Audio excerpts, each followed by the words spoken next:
Et si je te disais qu'en Californie, il existe une maison, construite sans plan, sans logique, sans fin.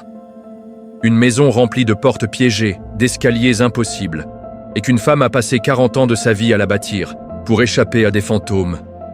Voici l'histoire vraie de la maison de Winchester.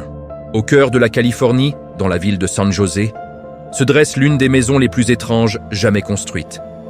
Une demeure gigantesque, composée de couloirs qui ne mènent nulle part, de portes qui s'ouvrent dans le vide, d'escaliers qui montent pour redescendre aussitôt. Une maison où le nombre 13 semble revenir sans cesse, comme un clin d'œil obscur laissé par son énigmatique propriétaire, Sarah Winchester. Était-elle traquée par des fantômes, manipulée par une médium, ou bien une artiste visionnaire incomprise de son époque? Bienvenue dans un labyrinthe architectural où s'entremêlent légende, spiritisme, deuil et génie créatif. Avant de devenir une figure entourée de mystères, Sarah Lockwood Winchester était une femme cultivée, polyglotte, brillante, née en 1839 dans le Connecticut. Issue d'une famille aisée, elle épouse en 1862 William Winchester, héritier de la célèbre entreprise d'armes à feu qui marquera profondément l'histoire américaine. Mais derrière l'image d'une vie privilégiée se cache une longue série de tragédies. À peine quelques semaines après sa naissance, la fille du couple meurt d'une maladie infantile.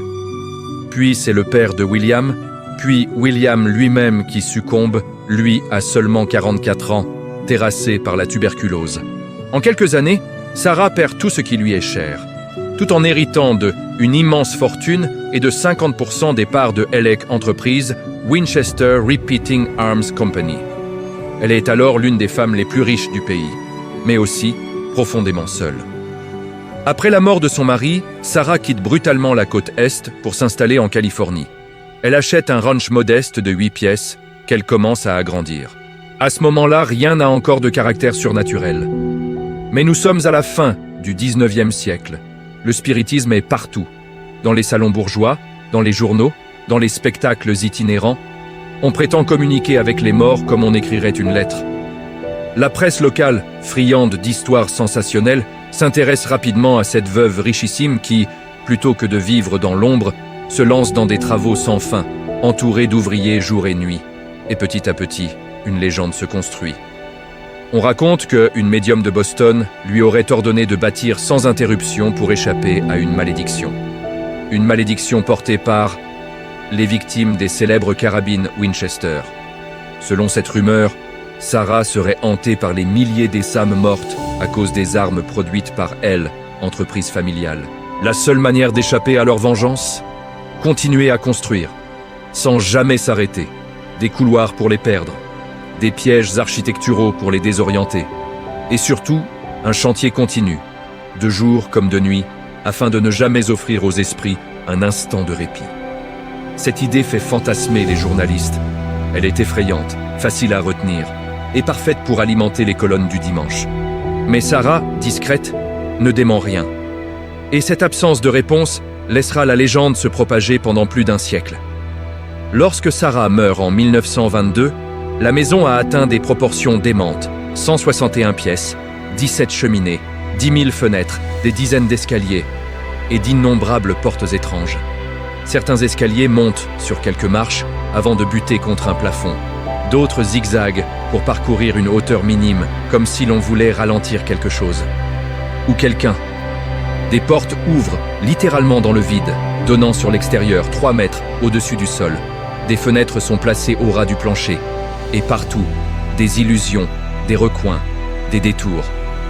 Le chiffre 13 est omniprésent. 13 marches, 13 salles de bain, des lustres à 13 branches.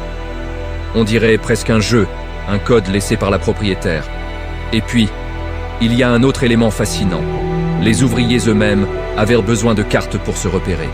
Imaginez un peu, travailler dans une maison dont on ne connaît pas le plan, parce qu'il n'existe pas. Sarah concevait les espaces au fur et à mesure, par intuition. Une architecture spontanée, mouvante, impossible. En 1906, un violent séisme secoue toute la région de San Francisco. La maison Winchester est durement touchée. Certaines parties s'effondrent, d'autres se bloquent.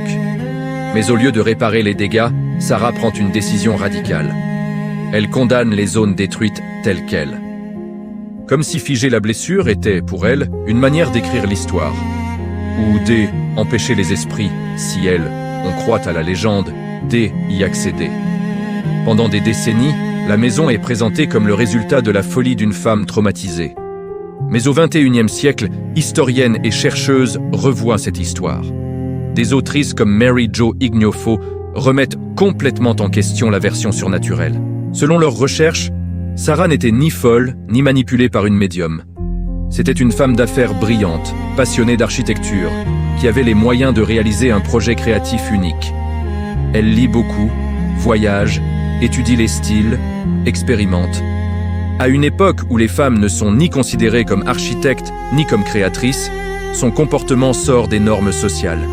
Et dès qu'une femme sort des normes, la société invente des histoires. Le sexisme joue un rôle majeur dans la manière dont son héritage a été raconté. Une femme riche, sans mari, sans enfant, vivant seule dans une immense maison. Pour l'époque, c'est suspect. Alors on préfère l'imaginer hantée plutôt qu'ingénieuse.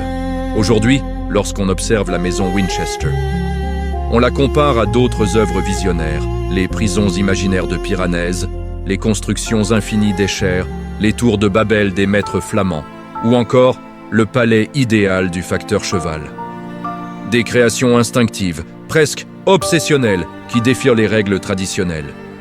Si Sarah avait été un homme, certains historiens pensent qu'on l'aurait probablement qualifié d'architecte avant-gardiste. Son œuvre aurait été vue comme une forme de surréalisme architectural, avant même que le surréalisme n'existe. Aujourd'hui, la Winchester Mystery House est devenue une attraction fascinante.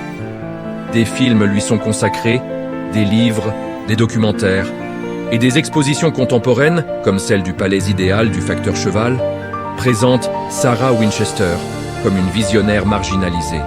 La maison est moins un repère de fantômes qu'un témoignage poignant.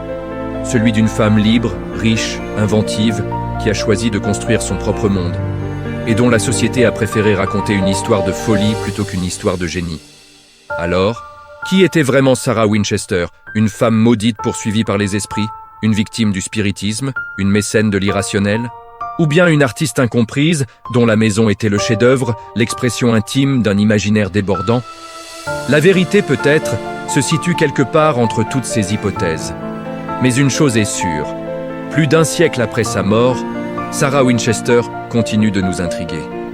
Et sa maison, ce gigantesque labyrinthe de bois et de verre, reste l'un des plus grands mystères architecturaux de l'histoire américaine. Si cette histoire vraie t'a glacé le sang, abonne-toi à Histoires et Mystères Incroyables. Et dis-nous, quel mystère veux-tu qu'on explore la prochaine fois? À très bientôt, sur ta chaîne. Histoires et Mystères Incroyables.